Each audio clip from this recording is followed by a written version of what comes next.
I'm Mike Vardy. Meal planning is important because it prevents us from being a disappointed wreck when dinner time comes around and we have no clue what to make, or even if we have the ingredients to make the meal. It's a time and a money saver, but most importantly, it frees up valuable brain space. Creating a meal plan prepares us for the week to come and gives us peace of mind that we're organized and can feed ourselves and our family. That's why I do it, and that's why Plan to Eat helps me do it. Your subscription includes access to the Plan to Eat website and fully featured mobile apps on iOS and Android. And Plan to Eat gives you the tools to clip and organize recipes from any website, the ones your family loves and that fit your dietary preferences and needs. And you can create a meal plan around your schedule. Then what happens is the Plan to Eat software automatically creates an organized shopping list based on your plan. So sign up for your free trial at plantoeat.com/timecrafting. That's plantoeat.com/timecrafting. The coupon will be automatically applied to your account and can be used when you're ready to subscribe. It's valid for new customers only. Give Plan to Eat a try today. And this is the Productivityist podcast.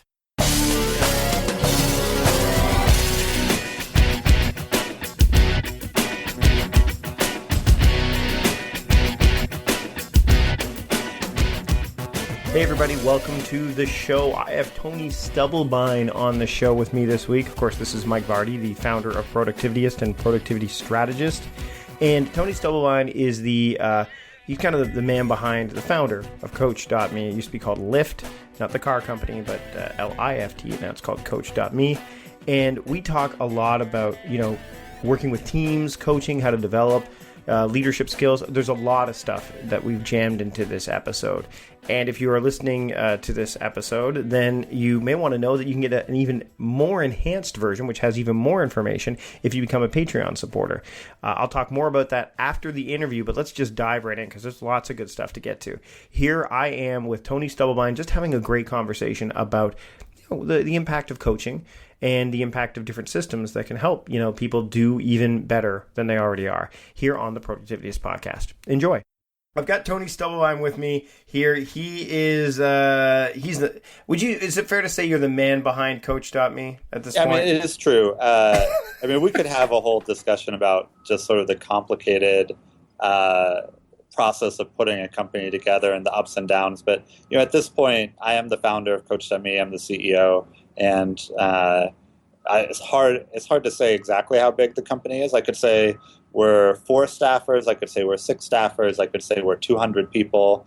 We pay that many people in a given month. So there's a lot of ways to describe it. But I am the public face of it these days. Now, the last time we spoke was on the Workflowing podcast, and that was when Coach.me was not Coach.me yet. In fact, I remember when I was heading down to, oddly enough, it's been about a year because I was going down to the World Domination Summit, which has just passed as we're recording this, and I was going to San Francisco. I was going to San Francisco, and we were talking. I think it was somewhere around that time. When did the name change happen? Then I can pinpoint it. January 1st, we changed the name.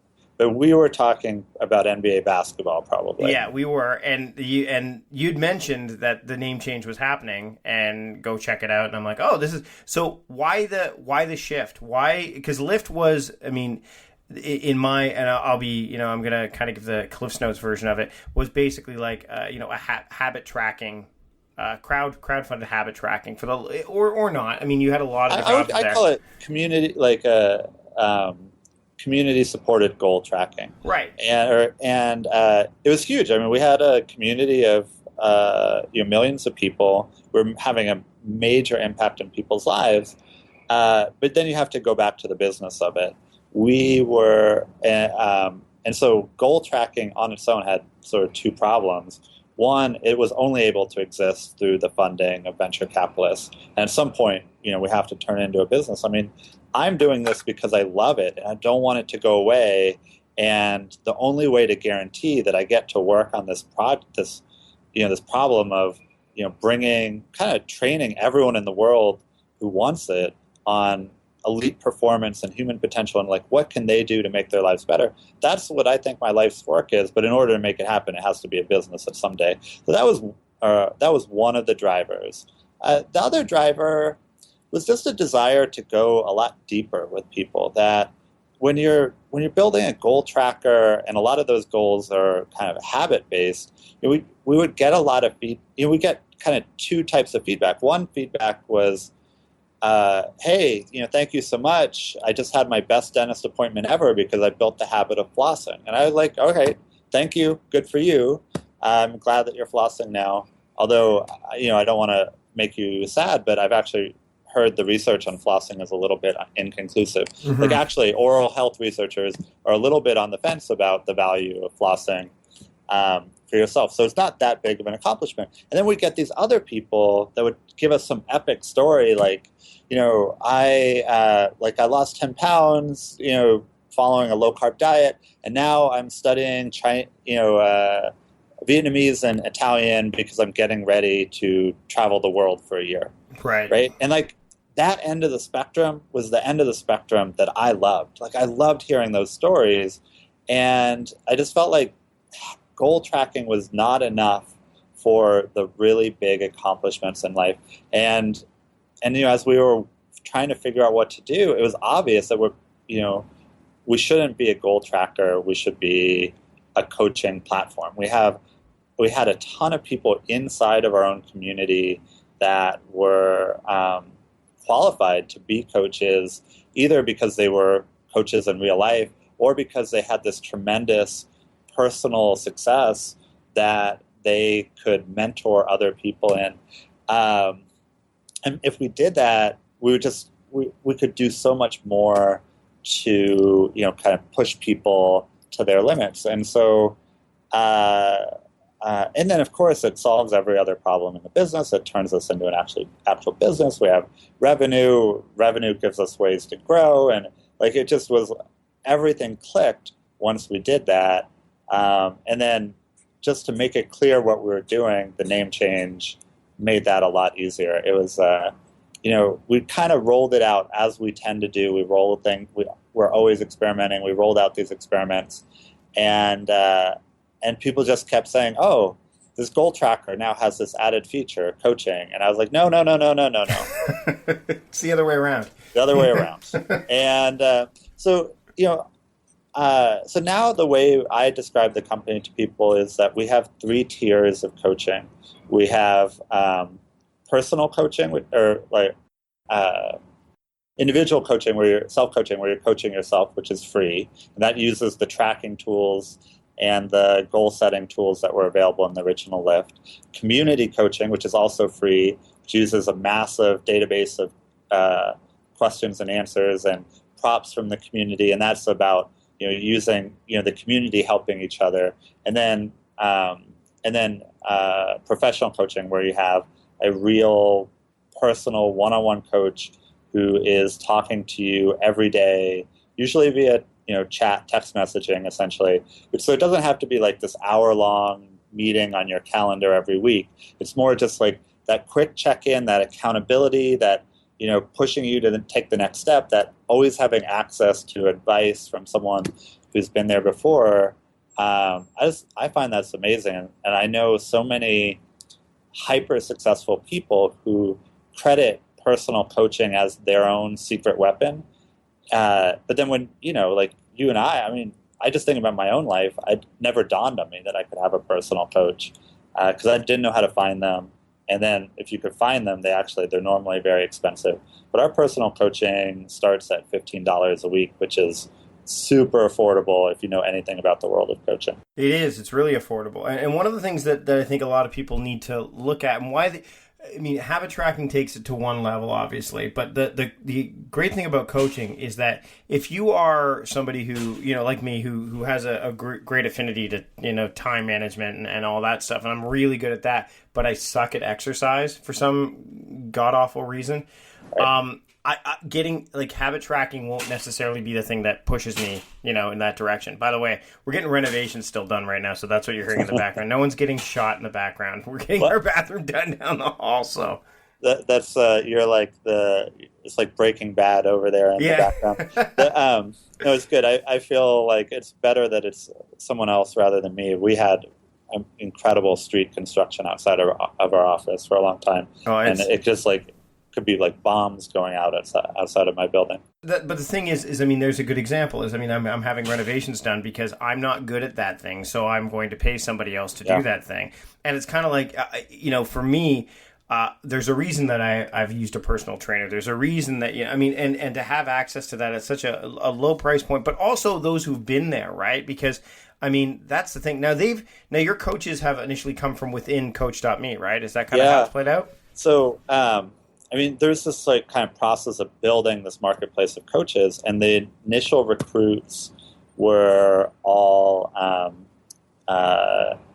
drawn from the community, and so we're probably by the time this podcast launches, we'll also have just launched the Coach.me as an open platform that's available to all coaches in the world. And part of that launch is that we've developed our own certification program for digital coaches, which actually doesn't exist anywhere else in the world, because digital coaching is not something that's ever existed before. Mm-hmm. There's face-to-face coaching, and that's well known, and there's a ton of certifying bodies for that. But no one actually knows how to do digital coaching. And the reason I'm so confident in saying that is because I threw 1,000 coaches from our community into one platform and watched who did better than everyone else. And it turned out that pre-existing certification was a predictor of poor performance. Like, this was so shocking to me. The professional coaches almost always failed to match the success rates of the sort of super successful, peer mentors. Like, essentially I could take an amateur and have them coach something that they had personal success in, and that person often would be 3 times more successful than based on client success rates, which we can measure, would be 3 times more successful than an experienced coach. And that just tells you what is going on in digital coaching. It's just a new branch of coaching. And it took us basically 10 months of running experiments, running a lot of coaches through different ways of coaching, and then observing what worked and what didn't work, to be able to come out and say, all right, this is what digital coaching is. This is how you have to approach it, and we can train you for it. We're willing to train everyone. We give the certification for free. We grade the certification exam for free. We just really want to make sure that there are great digital coaches out there in the world.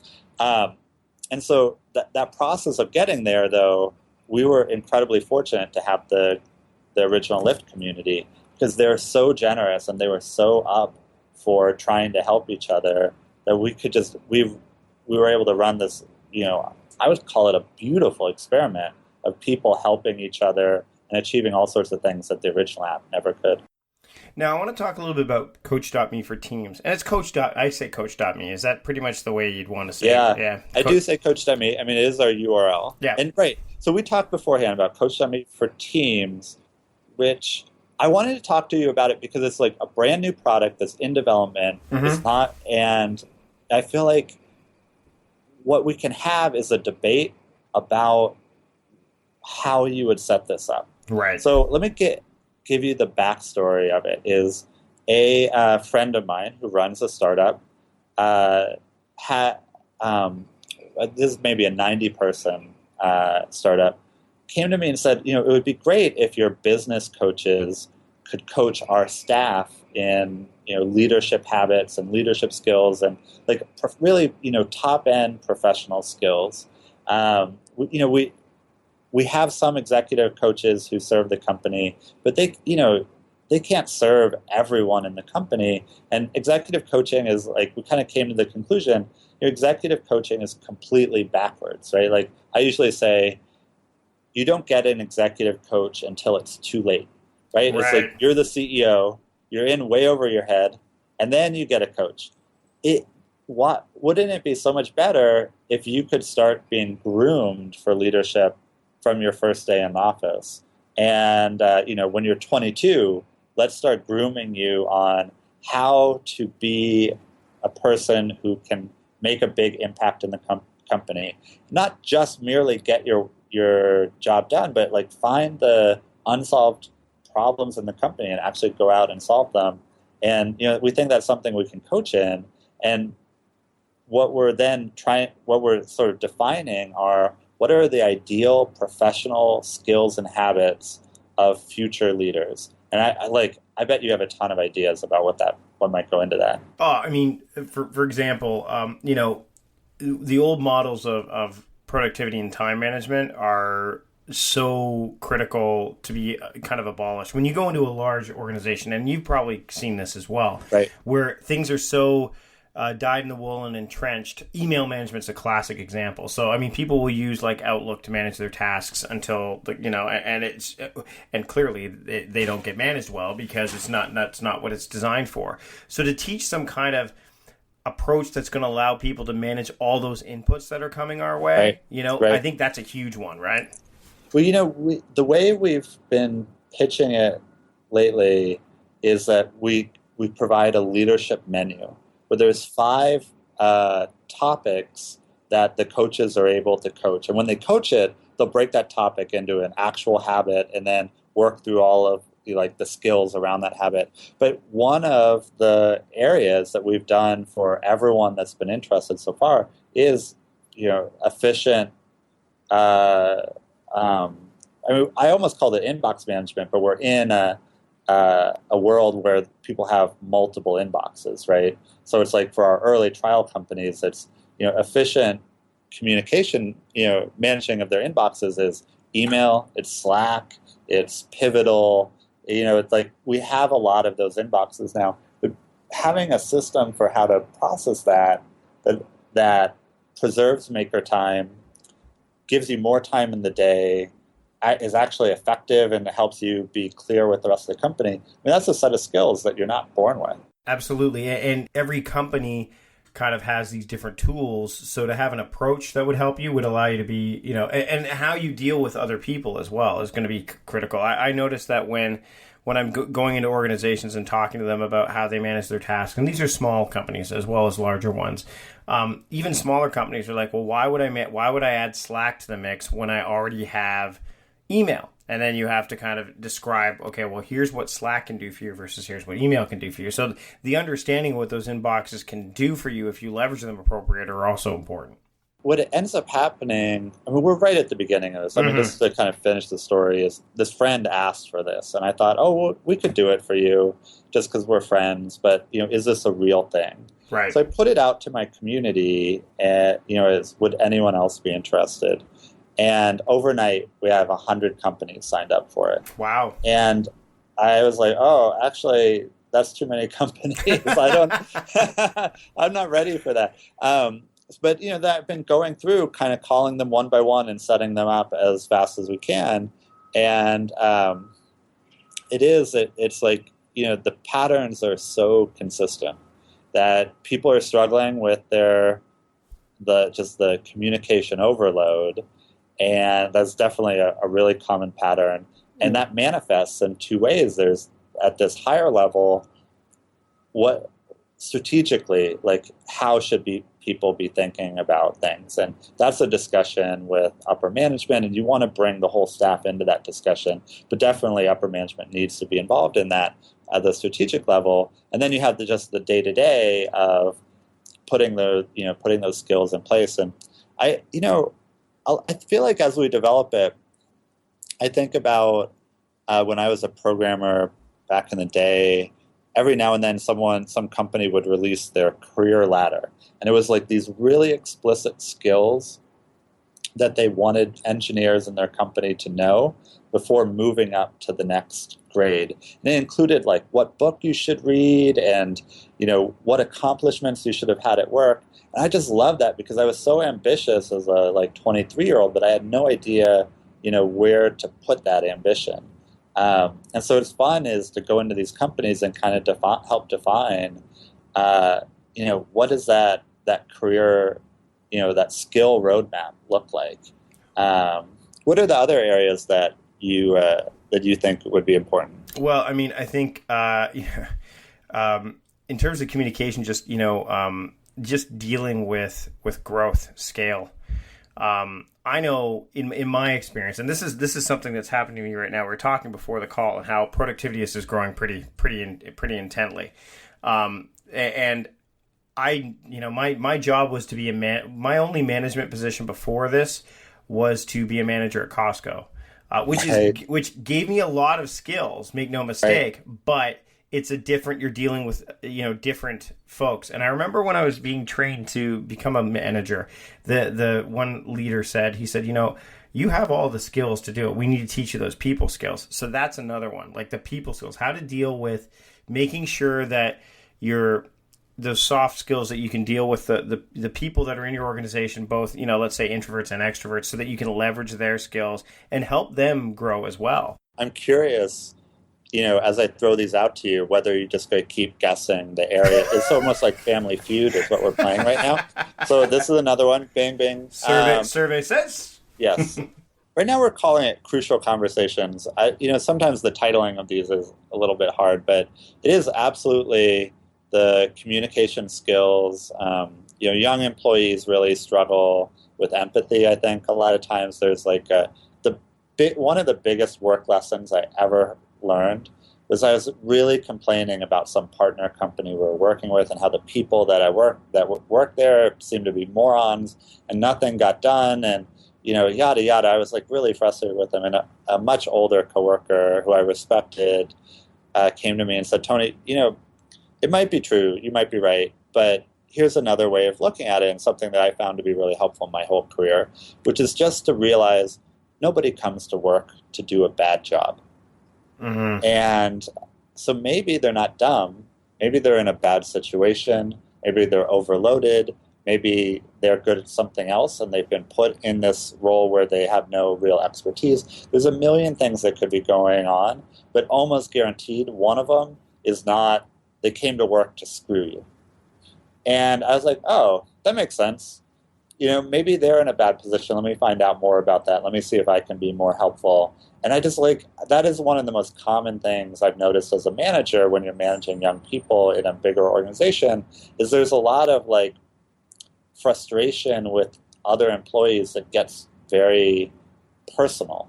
And one of the big growth areas is just to really treat everyone as if they're trying to do a good work, but they might be in a bad situation. Because the situation is always addressable. Whereas the incompetence or the hurt feelings are really hard to address. So it starts there, and then it just moves up into this kind of anxiety about having difficult conversations. And that's why there's a really popular book called Crucial Conversations, and I've worked at companies that actually had this as a training that they made a lot of people go through. It's when at some point you laugh at that you ever thought these were hard conversations, but most employees don't like to deliver bad news. So if I told you it's going to be done tomorrow, and it's 1 p.m., I'm halfway through my project, and I'm halfway through my day, and I'm realizing whoa, this is super complicated. This is a week's worth of work. I'm not super excited to tell you that it's not going to be done tomorrow. Mm-hmm. Even though it's just the truth, right? Right. And you deserve that heads up. It's the right thing to do. But, that kind of picking your head up out of the weeds of whatever you're working in, and then having kind of a heads up conversation that is tinged with this tiny bit of emotion, until you're experienced at that, it blocks a lot of employees. So you go on and on. You're right. There's a ton of communication skills in there that can be taught, and they come up on a daily basis. So if you have a coach who's checking in with you every day, what ends up happening is you catch these on the same day, and you're able to prep for them and actually get them done, rather than I feel like the most times when career development is done, it's you took a class 3 months ago, and then today you've got a crucial conversation. Those things do not connect. No. Or same, I use an executive coach. I meet with them once a week. I meet with him on a Tuesday, but if something comes up for me on a Friday, nothing he said is relevant to it, and I will have forgotten about it by the time I see him again on Tuesday. Right? And so in a lot of ways, this daily coaching, which is what happens on in digital coaching, even though it's much shorter and it's not face-to-face and it has all these sort of perceived limitations as compared to face-to-face, it also has these incredible added strengths. And so, yeah, absolutely, it's one of the things we're excited about. Another one for me would be the wellness factor, the balance factor. A lot of people, when they get started out with companies and they're I've spent enough time in San Francisco and in the startup world to kind of know that, when you're starting things out, it's full speed ahead. Even when I worked at Costco, honestly, when we were opening up a new warehouse, it was like 18-hour days. Okay, let's debate this one. Sure. It's on the list. Let me tell you the controversy about it. So right now in Silicon Valley, which I include San Francisco where we're based, there's a huge amount of entitlement in startup employees right now. Okay. And so I initially called this work-life balance. And some people in management have pushed back on this because they feel like, no, this is not an invitation to go to the gym for 3 hours in the middle of the day. No, yeah. Right? Or no, right? This is not like, Yeah, I think it's more of a coping, like how to balance. Like when you say balance, it's integration, right? Do you know what I mean? Like you and I both know that work. I'm a night owl. Work happens at night, even when people aren't. So I think it's the integration. I don't like the term balance because I've never felt that. I felt that ship has sailed, and I don't even think it ever existed. To be honest, I think there's always been some member of identifier that. Look at. It's funny. I've done some looking into this. Like the name Smith came from what you did. Your last names came from the occupation that you had. Right. So frankly, that's something to consider. So I think that work-life integration is probably a little bit more a good way of putting it. Yeah. I have one other way that was really powerful that I heard in the last year. It was I saw Marissa Mayer speak. She's the CEO of Yahoo, and she was describing this realization she had about work-life balance, where she was talking to this one employee who was up at 6 a.m. taking calls with one part of the world and then appeared to be taking calls with other people in the world at 10 p.m. And she was really worried that this person was going to burn out. And so she talked to this employee and said, look, I'm worried for you. Is this the right work-life balance? You're working a lot. And the person said, it's an interesting question. You seem concerned about the time of days that I'm working, but that's not actually the thing that's bothering me. What's sort of bothering me is that sometimes I miss my son's soccer game, which can be at 4 or 5 p.m. I'm starting to resent that a little bit. And so the Marissa Mayer's aha moment there was no, work-life balance is not X number of hours for work and Y number of hours for home. It's about where are the resentments and making sure that some trade-off you're making in life is not causing resentments. So this was a big aha for me because I was like, I love to work. I want to work all the time, but I have a slight resentment that I've never taken a major road trip. Right. So last summer, I convinced my partner Sarah to go on a working vacation with me where we rented a camper van and we took our dog and we drove to Yellowstone. And so we worked, we vacationed, we road tripped, and it completely fit into my summer. I was out of the office, but it worked. It ended up working out fine. And I was like, oh, well, there was a major life resentment that I just solved by thinking in terms of thinking that way rather in terms of, well, how many vacation days will I allow myself in a year, right? And I know there's a lot of different ways to think about it, but I feel like just the core one is. As you were saying, that integration is, you want to be healthy when you're at work. And in order to be healthy when you're at work, you have to have taken care of your life, but you can't take care of your life if you're working all the time. And so to get those two things, integrated in a fashion that works is kind of the key to being productive at work.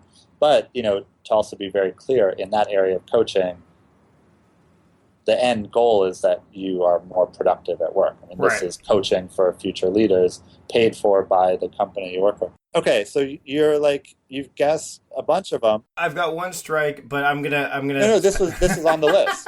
Oh, it was? No, okay, good. You're 3 for 3. 3 for 3. Far. Okay, so there's 2 more. Oh boy. I mean, I already mentioned scale. I think scale was a big scale. So, I guess growth management would that be? I guess that falls under the same I area. feel like that's more of the traditional, like growth management ends up being the traditional executive coaching. Okay, Like that's you're gonna have to give me a clue for the next one then. It's probably staring me right in the face. I just can't all think of right. it. When you're really young, you think you make a to-do list and you check off as much as possible. Yes. But then what's the big Oh, realization? priority management. Yes. Yeah. This is what See, I is told you it was staring me right in the face. I mean, yeah. This is the number one. And this idea that no. By the way, no pun intended. You said this was the number one. It's priority management. I get it. Yes, it is. That idea that everyone in the company knows what their top priority is for a day, and that you have a discussion every day about what it's going to take to get it done, and if you did get it done, did it matter, right? Like this, I'm curious how you would define a leader in a company. Like we're very clear, leader does not mean manager.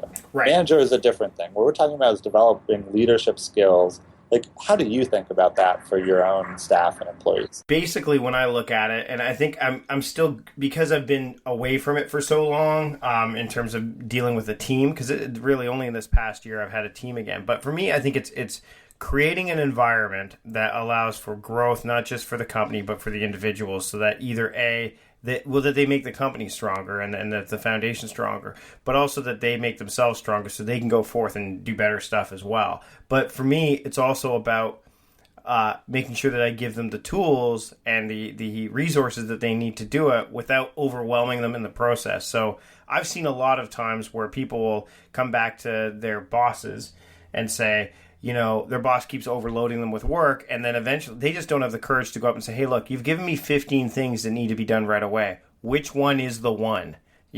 So that's kind of how I look at it. I look at it as, it's about fostering and nurturing an environment that allows for growth, creativity, achievement, with, hard work, obviously, but with a clear sense of direction and purpose that everyone can kind of get behind and follow.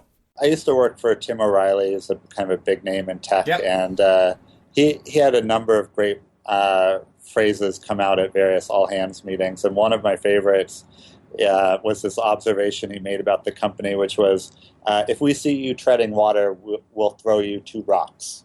Right. And, that is like definitely, that's a common dynamic at a lot of companies, is that if you're doing well, you get more responsibility piled on you, mm-hmm. right? Like the reward for good work is more work, and then bad work, people just sort of ignore you while you collect your paycheck. The thing, as we interview companies, as we start launching it, everyone uses different language, but they basically, I think, all mean the same thing.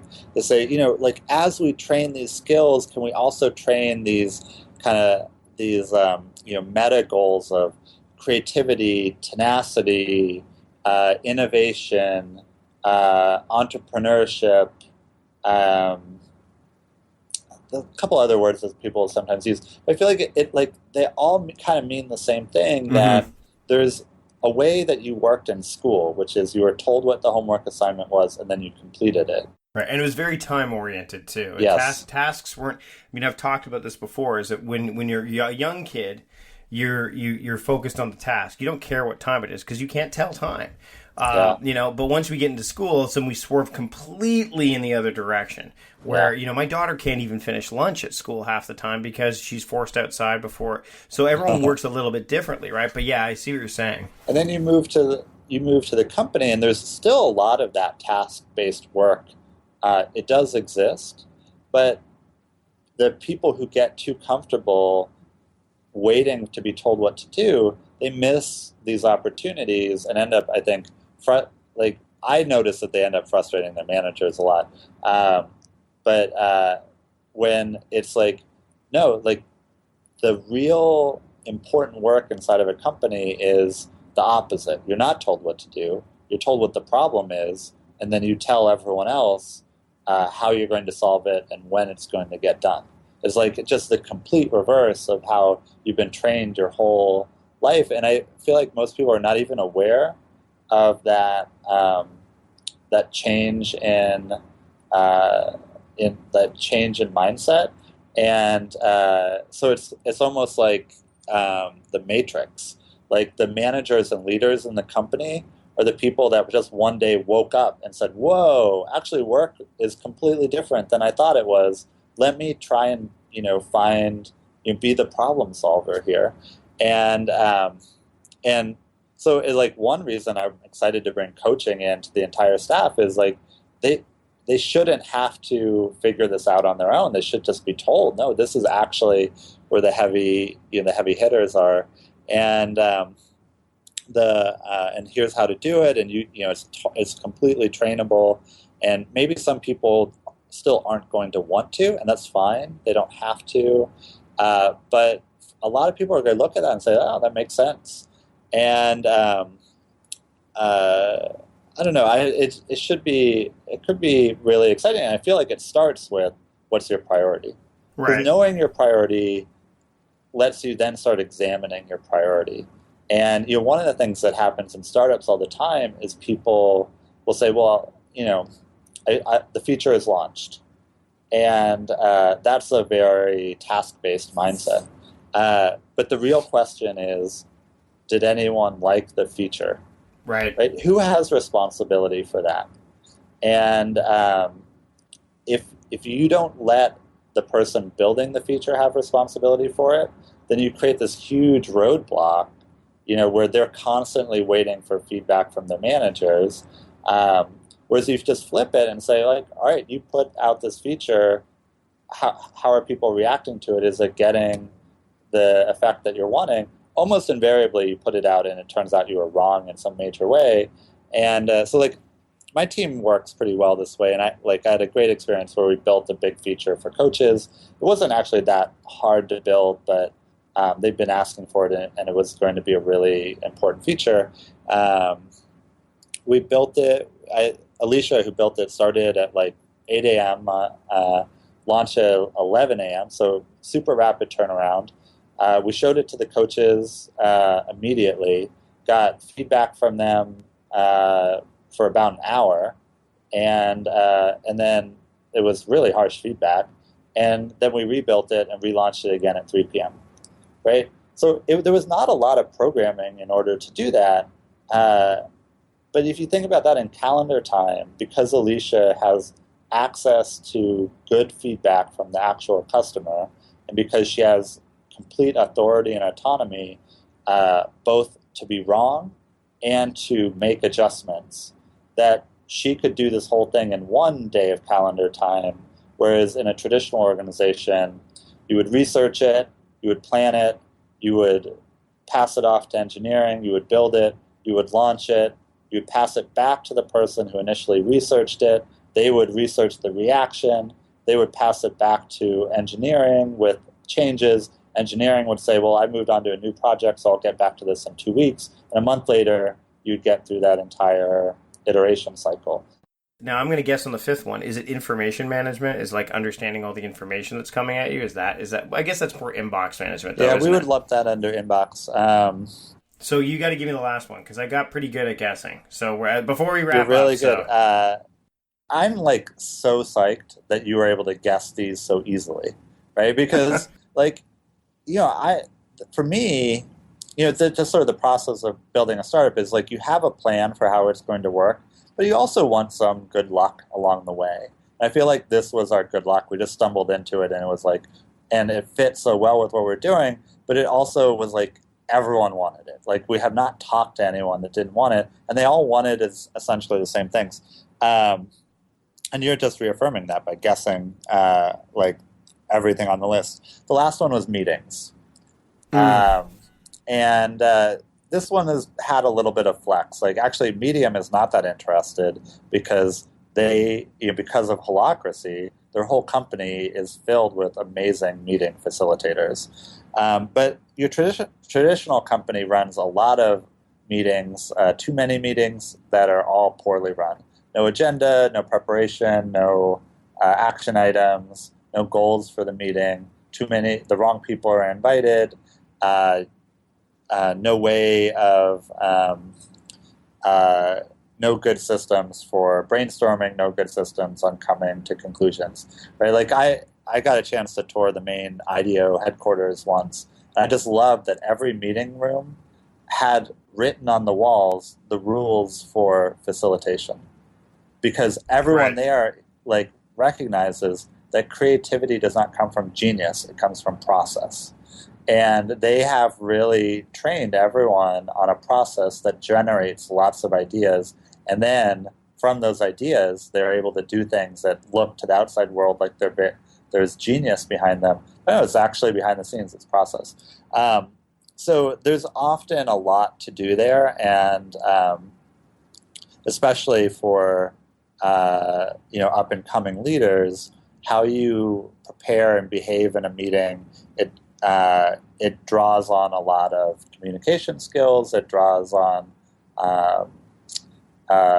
just a lot of meeting facilitation techniques. And as you learn those, you start to go to meetings and you're the leader, right? Not because you are the loudest, right? Like a lot of people try and shout down the rest of the meeting, and that's how they try to lead. And those people are terrible.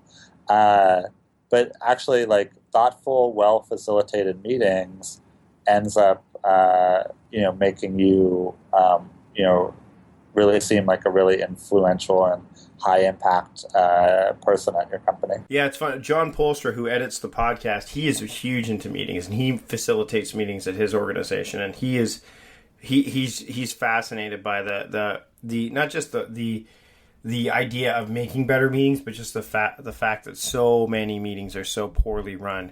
And that definitely is a huge pain point. I probably, again, staring me right in the face, I probably should have guessed that one too. But I mean, for the high pressure situation that we're in, recording this podcast live, I feel like 4 out of 5 is pretty freaking amazing. So Tony, we should probably get ready to wrap up here, but I want to. So Coach.me for Teams is basically it's in its infancy at this point, right? And we're ready for companies to sign up, and the CEO doesn't need to be involved in this. Is like any manager basically with any sort of budget. Go to our homepage, and it's one of the main links there. You can get on the waiting list, and we'll get to you pretty soon. Now that we have it up and running a little bit, it's pretty clear how we're going to be able to get it to everyone. And so that is probably one of the calls to action for listeners. The other would just be to personal self-improvement. Coach.me, that is our main bag, and we'd love for you to try our app, and all that stuff is available from the website, Coach.me. And then, randomly, do you think that any of your listeners would make good coaches? I think so, yeah, absolutely. This is, the thing, because of Coach.me for Teams, we now basically have an unlimited demand for business coaches. And what we think you need to bring to the table beforehand is a desire and some personal expertise. We don't think you need any sort of woo-woo coaching certification. We'll teach you a coaching methodology that works for online, and then you're sort of this advisor / coach. And honestly, there's no end of demand for that as far as we can see. And so if anyone is interested in that, you do get paid, but the pitch I would give you is that it's much more about the feeling you get from helping other people. I'm shocked how many of our top coaches are C-level people with full-time jobs. And so I don't know, I know personally, like I started this company because I felt that desire to pay it forward so strongly. And I think there's other people out there like that. The first coach that we put out for Coach.Teams is or Coach.me for Teams was a CTO for a tech startup in Boston. The second coach is a CEO of 250-person resort down in Texas.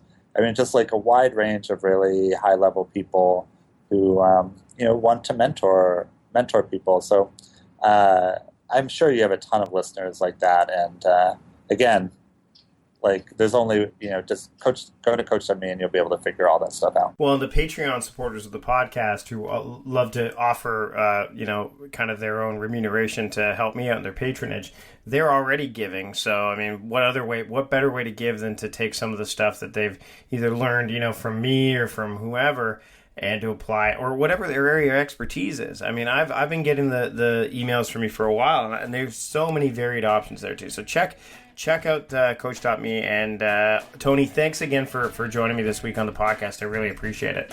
Mike, a pleasure. It was super fun to hash this out together because, just super fun. And I feel honored that you would have me on a second time. So thank you. Thanks to Tony for joining me this week on the podcast. I really had a great time chatting with him. We've had some really great interviews and some great conversations over the past few weeks, and I aim to keep that going. And what you can do to help me with that isn't just, give me some ratings and reviews in iTunes. So that's really helpful. But also to lend your support to the show if you can in a monetary way. You can become a supporter of the podcast, get the entire interview. There's about anywhere from 5 to 15 minutes, depending on the episode, of additional content, plus 2 bonus episodes every single week exclusive to Patreon supporters. Just go to patreon.com/productivityist and you can level up your Productivityist podcast experience there. That's all I have for today. I want you to take some of the stuff you learned today and start to apply it either just to yourself or to your team if you have that capability or you've got that flexibility to do so. Until I see you next week, or until you hear from me next week, stop guessing, start going, and keep moving things forward. Take care.